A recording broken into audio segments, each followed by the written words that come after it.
que vienen días, dice el Señor, en los cuales enviaré hambre a la tierra. No hambre de pan, ni sed de agua, sino de oír la palabra de Dios.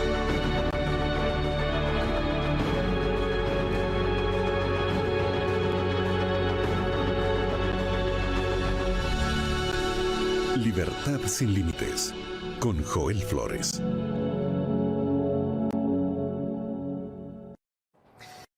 La carta del apóstol Santiago apenas tiene 5 capítulos, pero cuando uno empieza a leer cada capítulo encontramos aquí una mina de oro. Hay tanta riqueza, hay tantos consejos, hay advertencias, hay amonestaciones. Y me encanta el capítulo 4. En el capítulo 4 él va a abordar diversos temas. El primer tema que va a abordar es de dónde vienen las guerras, de dónde creen que surgen los pleitos. No comienza cuando los países comienzan a comprar armas. Las guerras comienzan dentro del corazón, un corazón sin paz, un corazón sin Dios. ¿De dónde vienen los problemas en la casa? No viene porque hubo allí algún problema que surgió. El problema comenzó en el corazón. Entonces, allí dice el versículo 1, las guerras y los pleitos vienen como resultado de las pasiones, vienen como resultado del descontrol. Y luego dice, si ustedes no tienen nada es porque no saben pedir, porque a veces ustedes piden solamente para sus propios deleites. Y los consejos continúan, de allí dice, no juzgues a tu hermano, no te jactes del día de mañana, la vida es corta, la vida es pasajera, vívela bien, toma buenas decisiones, en fin. Pero en el versículo 6 me da aquí una de las lecciones más importantes que todo ser humano tiene que entender en la vida. Santiago capítulo 4, versículo 6 dice así, pero Él da mayor gracia. Está hablando acerca de Dios. Por esto dice, Dios resiste a los soberbios y da gracia a los humildes. Aquí me encanta la contraposición que hace entre estas dos palabras. Primero, resistencia, y lo segundo es la dadivosidad. Dios resiste a los soberbios, pero Él sobreabunda en gracia a aquellos que son humildes. Dos palabras antónimas, y estas dos palabras pueden significar la victoria o la derrota en todo ser humano. O eres soberbio o eres humilde. No hay término medio, no es que camino entre la soberbia y la humildad. No, o eres soberbio o eres humilde. Jesús lo dijo de otra manera. Mira lo que dice el libro de Lucas capítulo 18, versículo 14. Lucas capítulo 18, versículo 14. Ahora es Jesús hablando y Él dice así. Mira lo que dice este texto, 18, 14. Os digo, hablando de la parábola del fariseo y el publicano, que uno se fue y se justificó y dijo, Señor, yo hago buenas obras, yo hago esto y lo otro, y comenzó a menospreciar al otro. Versículo 14 dice, os digo que este descendió a su casa justificado, hablando del publicano, antes que el otro, porque aquel que se enaltece será humillado, pero aquel que se humilla será enaltecido. Otra vez aquí en contraposición. Aquel que se engrandece bajará. Y aquel que está abajo, subirá. Eso es lo que está diciendo Jesús. Ahora Santiago dice, Él resiste a los soberbios y da gracia a los humildes. ¿Sabes qué? Existe una polilla que es capaz de poder carcomer y destruir a la madera más dura. Se llama comején. Yo no sé si tú alguna vez viste esto, puedes buscarlo en internet si no conoces. Esto es una polilla, es una plaga para la madera. Las casas que se construyen especialmente en el campo pueden tener una madera firme para que pueda sostener parte del techo. Pero esa madera tiene que ser protegida, tiene que ser cuidada. ¿Y cuidada de qué? De este animalito. Si tú lo ves, es tan pequeño, es insignificante. Uno puede decir, ¿cómo es posible que algo tan pequeño pueda destruir algo tan fuerte? El asunto es que él comienza a carcomer de adentro para afuera. Entonces, la madera tan fuerte puede ser destruida porque comienza adentro. Y si tú no lo destruyes a tiempo, acaba destruyendo. Lo mismo ocurre en nuestra vida. Tú puedes ser una persona generosa, virtuosa, talentosa, con capacidades, pero si tú no te libras de ese comején, de ese veneno llamado orgullo, de adentro para afuera va a carcomer. ¿Y cuál es el antídoto para el orgullo? Es la humildad. Y cuando hablamos de humildad, nosotros tenemos diversos conceptos sobre humildad. Es triste ver porque hoy a la humildad se le ha confundido con cosas que no son. Por ejemplo, hay personas que dicen, ves, aquella persona es pobrecita, es humilde. No, porque nosotros hemos confundido que la humildad tiene que ver con situación económica. No todo aquel que es pobre es humilde, quiero que entiendas. Yo conozco pobres tan orgullosos y ricos tan humildes. Entonces, no podemos confundir la humildad con una situación económica. No es que porque es pobre es humilde, no es porque no tiene una buena casa, vive en una casa humilde. No, la humildad tiene que ver con otra cosa. Otros allí asocian la humildad con la baja autoestima. Personas que no miran al rostro, personas que son tímidas, otras incluso con el temperamento pueden allí decir, mira qué humildecito, aquel que anda medio agachado, de hombros caídos, aquel que no levanta la cabeza, es humilde. No, eso no es humildad. Humildad tiene que ver con reconocer que necesito de Dios cada momento de mi vida. Entiéndeme aquí. Humildad no tiene que ver con situación económica, no tiene que ver con la manera en que caminas. No, humildad tiene que ver con una actitud.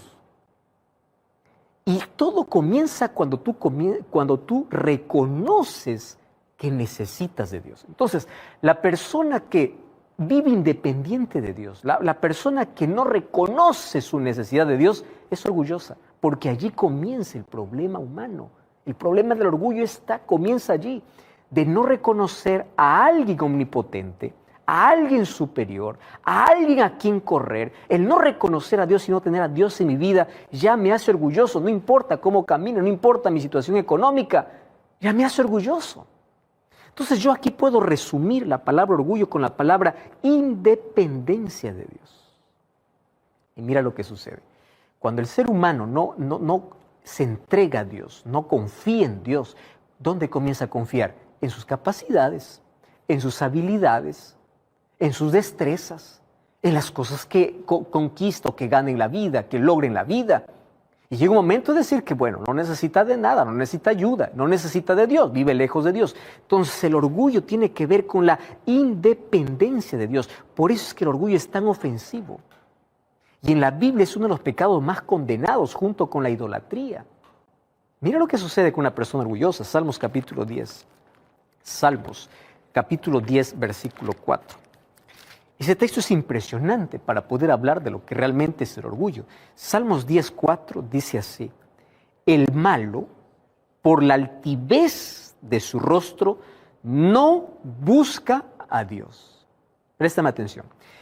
¿Qué cosa es lo que le impide buscar a Dios? La altivez. ¿Qué cosa es altivez? El orgullo.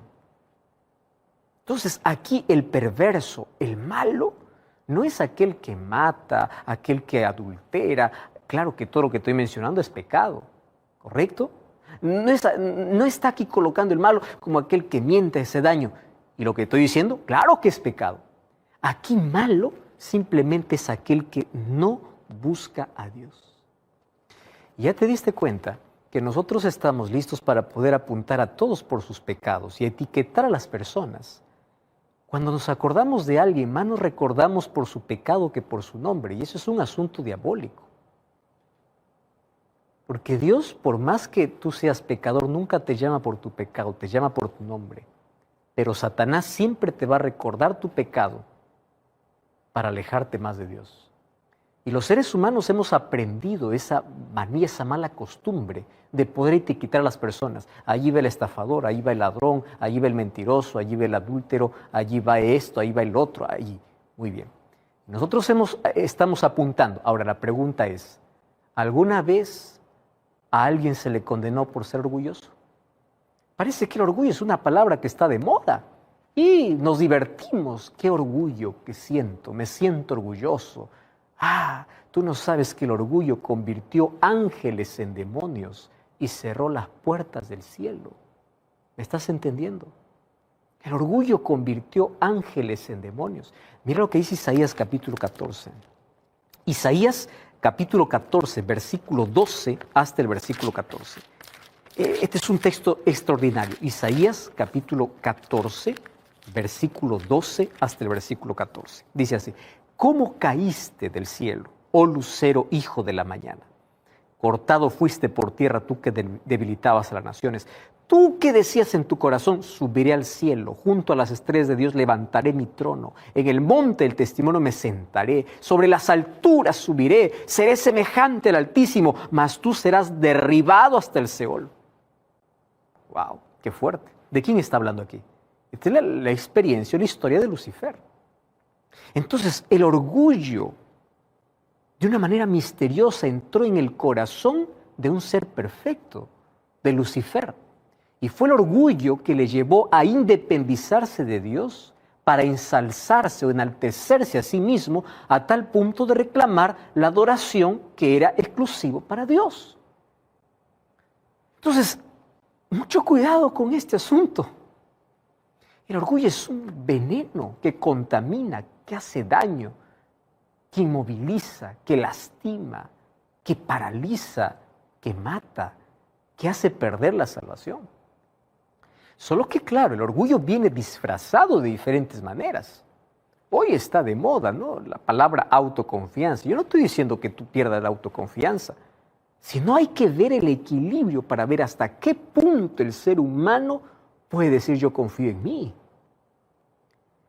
A veces viene disfrazado de aquel momento de alegría diciendo: todo esto logré por mi esfuerzo, por mi sudor. Yo ya vi muchos rótulos, muchas cosas allí, especialmente en los negocios o cuando viajan allí, vemos stickers incluso en los autos: esto es fruto de mi trabajo. Y claro que para conseguir algo hay que trabajar, hay que esforzarse, hay que trasnocharse. Claro, eso ya se sabe. Pero es necesario decir: esto es fruto de mi esfuerzo, esto es lo que yo puedo lograr, esto es lo que yo puedo hacer. Fíjate cómo la Biblia presenta una advertencia para esas personas que siempre sacan a relucir que lo que tienen es fruto de su trabajo. Mira lo que dice el libro de Deuteronomio capítulo 8. Esta es una de las advertencias más fuertes que encontramos aquí. Deuteronomio capítulo 8, versículo 11 hasta el versículo 20. Deuteronomio 8, 11 al 20. Mira cómo comienza el texto. Y el texto comienza así, diciendo: cuídate. Es una advertencia. Cuídate de no olvidarte de Jehová tu Dios. Porque el ser humano a menudo se olvida de dónde viene todo para cumplir sus mandamientos, sus decretos, sus estatutos. No suceda que comas, te sacies, edifiques buenas casas donde vivas, que tus vacas aumenten, que tu plata y tu oro se multiplique y que todo lo que tuvieres aumente. Y versículo 14 dice: y se enorgullezca tu corazón y te olvides de Jehová tu Dios. ¿Tú estás entendiendo aquí este texto? Cuídate, que se enorgullezca tu corazón, te olvides que fue Dios quien te libertó, es Dios quien te sacó de Egipto. Él te hizo caminar por un desierto grande, espantoso, lleno de serpientes, de escorpiones, de sed donde no había agua, y Él te sacó agua de la roca. Él te sustentó con maná en el desierto. Él dio comida que tus padres no han conocido. No digas en tu corazón: mi poder, mi fuerza, mi mano me ha traído tal riqueza. Este versículo 17 realmente es extraordinario. No digas: este es el resultado de mi fuerza. ¿Quién te dio la vida? ¿Quién te dio el aire? ¿Quién te dio la salud? Cuídate de no olvidarte de Jehová tu Dios. Nuevamente volvemos al concepto. ¿Qué es el orgullo? El orgullo es la independencia de Dios. Donde el ser humano cree que ya puede solo. Donde el ser humano cree que ya no necesita de Dios. Y aquí presenta que las riquezas y la comodidad representan uno de los mayores peligros, porque puede llevarnos a pensar que tenemos todo y que no necesitamos de nada.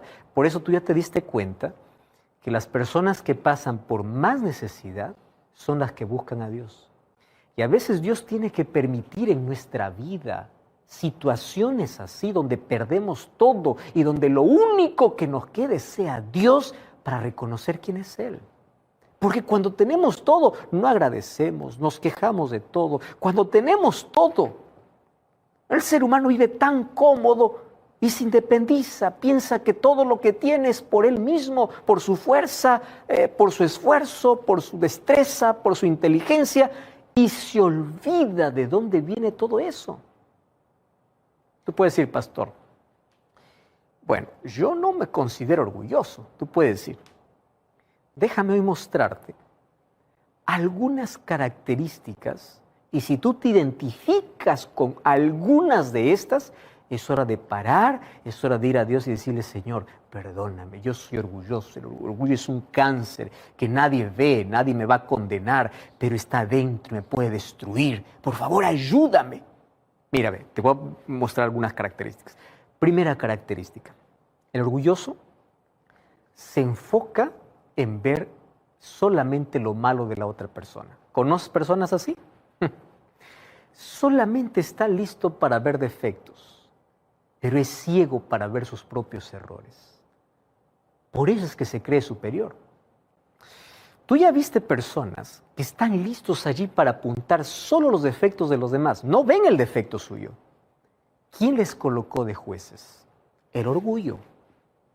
Claro, uno se siente tan bien y tan perfecto que es capaz de condenar en lugar de orar, en lugar de ayudar, en lugar de interceder por otra persona, en lugar de cuidar de la otra persona y decirle con amor que cambie. No, ahí están para juzgar. Y cuando tú juzgas, tú estás diciendo yo soy superior, yo soy mejor. Y tú puedes condenar pecados públicos, pero Dios ve los pecados secretos que tienes. Y el orgullo hace eso, que las personas puedan ver siempre defectos y problemas en los demás, menos en ellos. Una segunda característica. ¿Sabes que una persona orgullosa le gusta mantener su ego intacto? Entonces, si ven a alguien que tiene mejores cualidades que él o que ella, lo alejan. Hacen todo lo posible para alejarlo. ¿Por qué? Ahí está la competencia, ¿verdad? Entonces, si hay alguien que esté mejor que... No, mejor lo mantengo lejos. O yo me alejo o lo alejo. Orgullo. Una tercera característica. Siempre están hablando de sus mayores logros en todo momento. Aunque no le pregunten. Siempre está hablando, yo hice, yo hice, yo hice, yo hice. Como que cada vez que dice yo hice, se va inflando, inflando, inflando. Y es como un globo que se va inflando. Y la gente allí dice, wow, impresionante. Y algunos alimentan el ego, el orgullo. Claro, es que tú eres así, es que tú... querido. Otra característica. Nunca están dispuestos a pedir ayuda, aun cuando lo necesitan. Porque creen que solo pueden. ¿Tú sabes que todos los seres humanos lo necesitamos? Si tú dices yo no necesito de nadie, hay que evaluar un asunto interno. Otra característica, no están dispuestos a admitir que se equivocan. Y si alguien le dice que se equivocó, él no dice sí, me equivoqué. Siempre va a estar buscando culpables. Eso sucedió por culpa de. Nunca admite un error. ¿Te das cuenta que todo esto tiene relación con este cáncer que se llama orgullo? Otra característica es que esas personas disfrutan del fracaso de los demás. Yo no sé si tú conoces a alguien que se alegra más bien cuando alguien cae. Porque él quiere ver que todos caigan y él siempre estar arriba, él siempre estar mejor. Y cuando alguien consigue algo en la vida, en lugar de alegrarse, se entristece. ¿Por qué no te alegras con el éxito del otro? Otra característica es que él cree que todo lo sabe y piensa que él no puede aprender de nadie. Y este problema a menudo lo tienen aquellos que alcanzan la cúspide en obtener grados o títulos en la vida. Yo ya conozco personas tan orgullosas que porque tienen un título en la pared creen que un niño no les puede enseñar. Y creen que ellos tienen la última palabra. Creen que ellos ya tienen todo el conocimiento que cuando escuchan a alguien dicen, no, ¿para qué lo voy a escuchar? Yo ya sé. O cuando se sientan comienzan a juzgar a la persona.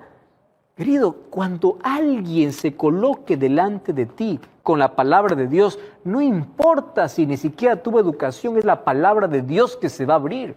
Es Dios quien va a hablar, es Dios quien va a usar como instrumento. Entonces hay personas que porque tienen grados, tienen títulos, han logrado muchas cosas en la vida, piensan que no pueden aprender. Todos los seres humanos comenzamos a morir cuando dejamos de aprender. Y el aprendizaje, no esperes de personas brillantes. Todos los días se aprende, los niños nos tienen que enseñar, los animales nos tienen que enseñar, las personas más simples, más sencillas, nos tienen algo que enseñar. Cuando tú dejas de aprender, tienes que reconsiderar que el orgullo puede estar dominando tu vida. Otra característica del orgullo es que él no está dispuesto nunca a perdonar ni a pedir perdón. Claro, porque no es humilde para reconocer que se equivocó, él cree que es perfecto. Otra característica es que él quiere siempre que su palabra sea la última. Aquí mi palabra prevalece y van a hacer todo. Si alguien aparece con una mejor idea, no, lo minimizan. Si alguien aparece con alguna otra cosa, no, dice, hacen prevalecer su palabra. Otra característica es que minimiza sus errores y engrandece sus logros. Porque cree que él no tiene defectos. Entonces yo te pregunto, ¿conoces a alguien así? O mejor, ¿ya te identificaste con algunas de estas características? Uno puede decir, no, yo no soy orgulloso. El orgullo no tiene que ver conmigo. Pero cuando uno comience a evaluar aquellas características, se va a dar cuenta que más de una vez uno ha caído en alguna trampa. Por eso mira cómo Jesús presenta aquellos que siempre están buscándole a Él, reconociendo su necesidad. Mateo capítulo 5, versículo 3 dice así: felices los pobres en espíritu. Felices los pobres. ¿Quién es un pobre de espíritu? Aquel que reconoce su necesidad constante de Dios. Romanos capítulo 12, versículo 3 dice: nadie tenga que sobrevalorarse. Hay que tener un equilibrio, porque cuando tú te crees superior a los demás por las cosas que lograste en la vida, comienzas a maltratar al prójimo, comienzas a mirarlo, a recriminarlo o a discriminarlo o a separarte, comienzas a creer que tú eres mejor y no es así. Quiero que sepas que tú y yo somos igual de pecadores. Tú y yo somos igual en la presencia de Dios, necesitados de la gracia de Cristo. En la presencia de Dios no hay títulos, no hay cargos, no hay funciones. En la presencia de Dios todos somos igualitos. Entonces baja del pedestal, ama a los demás, acéptalos con sus errores, ayuda a tu hermano, no lo critiques, no lo discrimines, no lo hundas. Porque tú estás en la misma condición. Eso es humildad. ¿Sabes que el orgullo o la autosuficiencia es una falsa grandeza? Donde el ser humano se cree superior a los demás. Comienza a subestimar los méritos de los demás. Yo considero que la soberbia o el orgullo no es una grandeza, sino es una hinchazón. Y quiero que sepas que aquello que se hincha parece grande, pero en realidad se trata de una enfermedad. El orgullo es un cáncer, es el cáncer del alma. El orgullo es lo primero que nosotros nos ponemos y lo último que nos sacamos en la vida. Lamentablemente nuestra naturaleza corrupta por el pecado ya viene con esa tendencia y el ser humano, en lugar de sacarse, lo protege. Una de las cosas que hace el orgullo es que el orgullo protege aquello que Dios quiere destruir y fortalece aquello que Dios quiere debilitar. El orgullo vivifica, da vida a aquello que Dios quiere hacer morir. Y en la Biblia yo encuentro dos historias de cómo Dios trata con una persona orgullosa para salvarlo.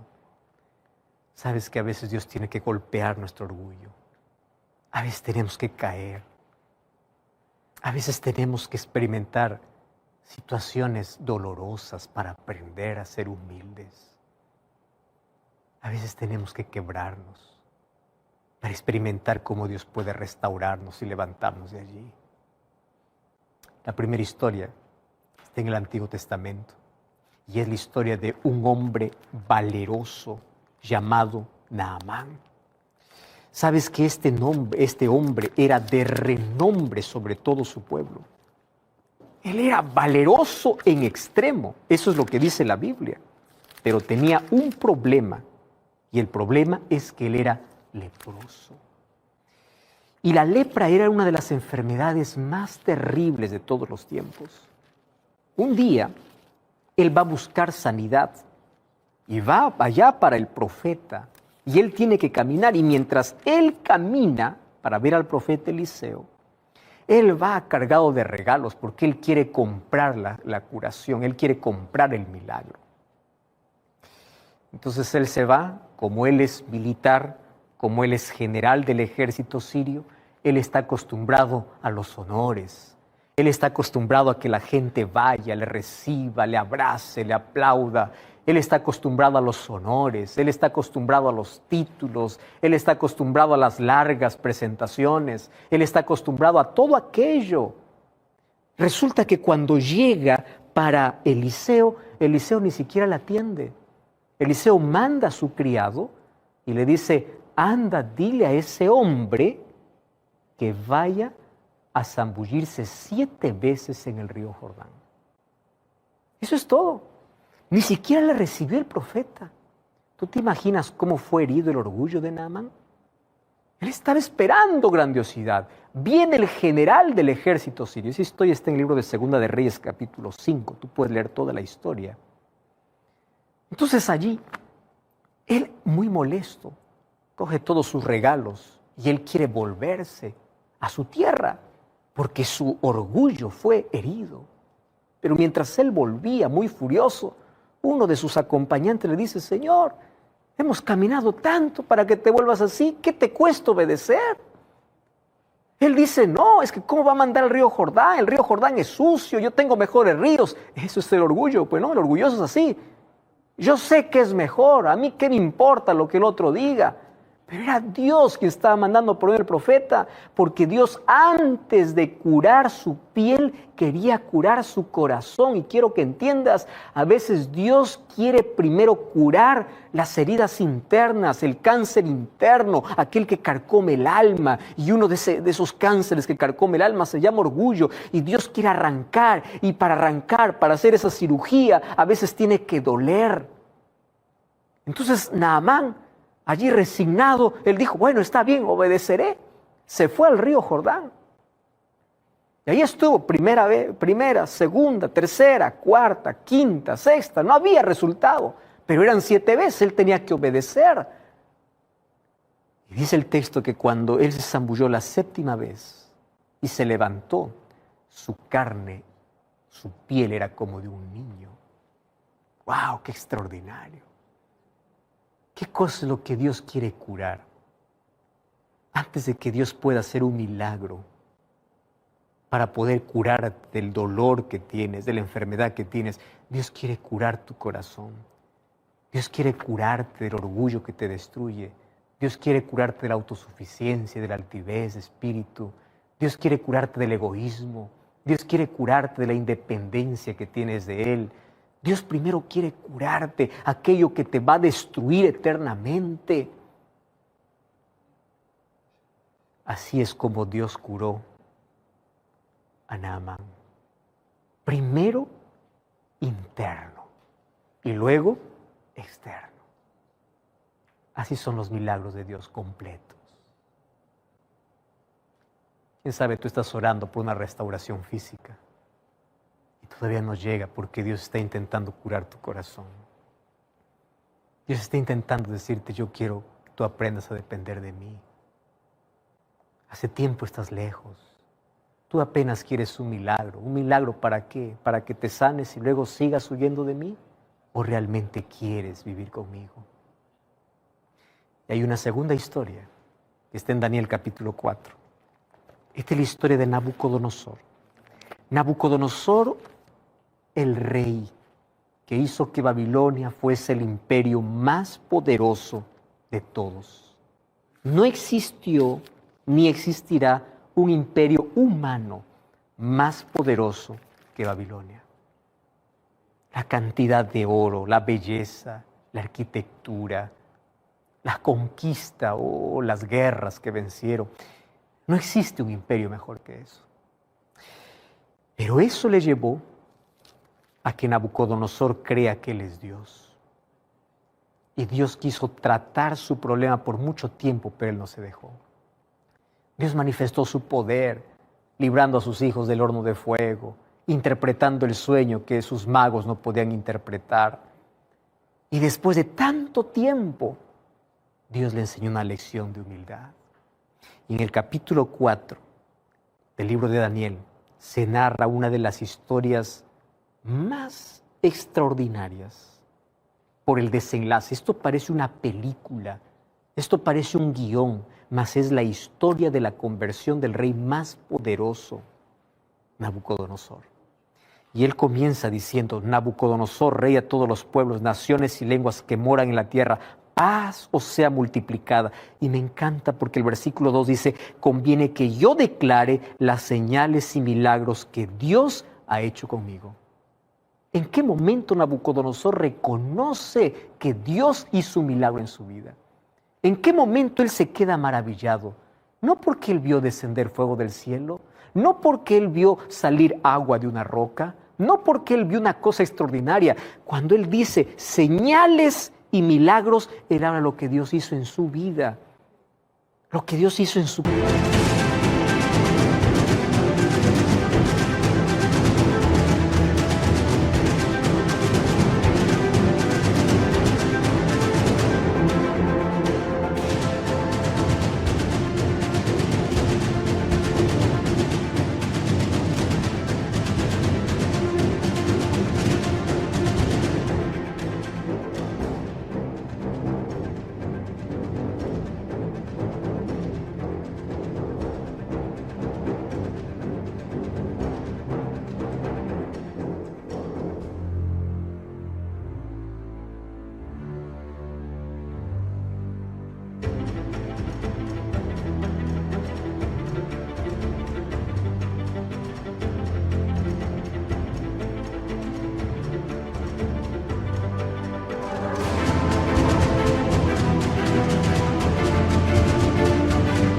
Corazón.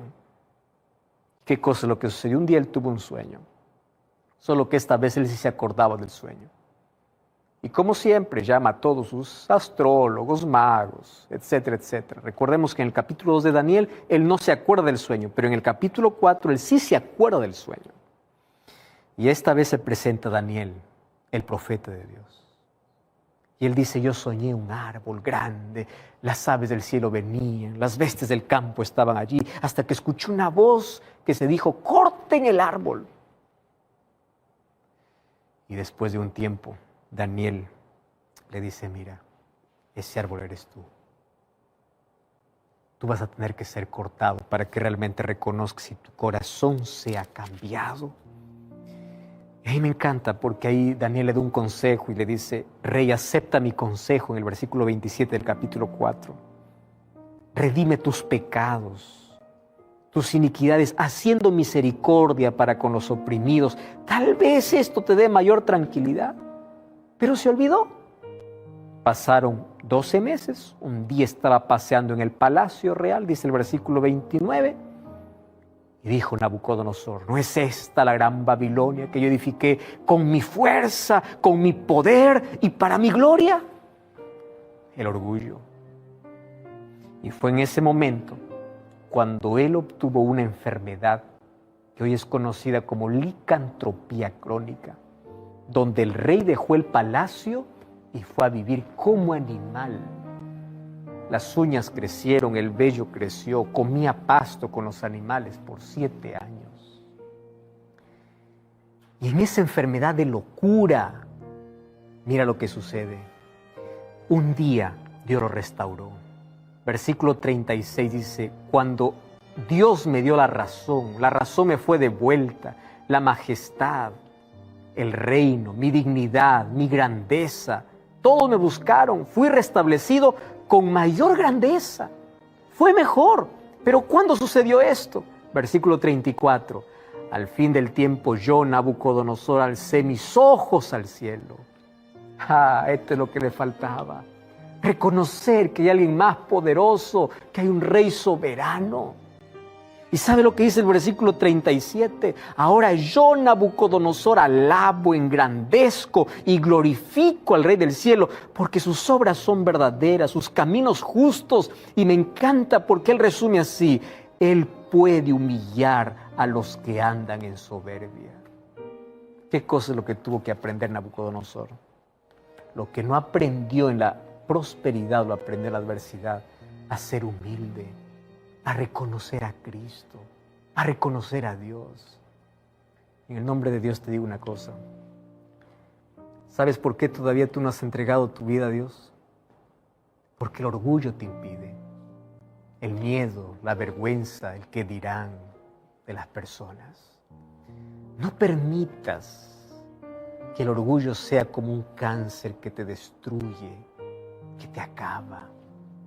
No permitas un día ser quebrado por las circunstancias de la vida para levantar tus ojos al cielo. No esperes ir a Jesús en otras condiciones. Ahora tú puedes hacerlo. Porque Dios da gracia a los humildes. Y humilde es aquel que reconoce a Dios.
Que se entrega a Dios, que aprende a confiar en Dios, que espera en Dios, que sigue a Dios.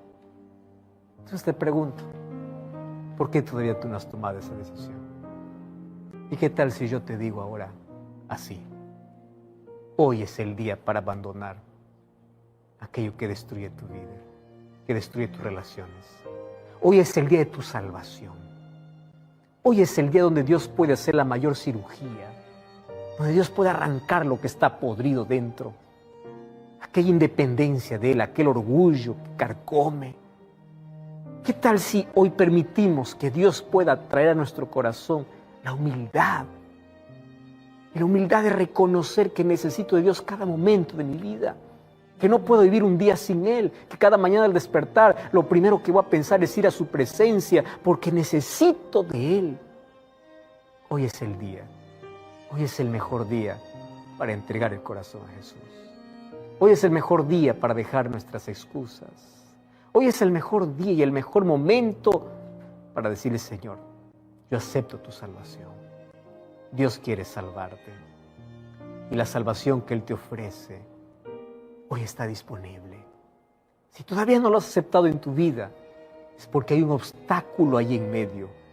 Hay una barrera que todavía no has saltado. Y puede ser que sea el orgullo aquello que te esté impidiendo. Deja tu orgullo, que es destructivo. En el nombre de Dios te digo, hoy es el día de tu salvación. Hoy es el día donde puedes ver los brazos de Jesús abiertos.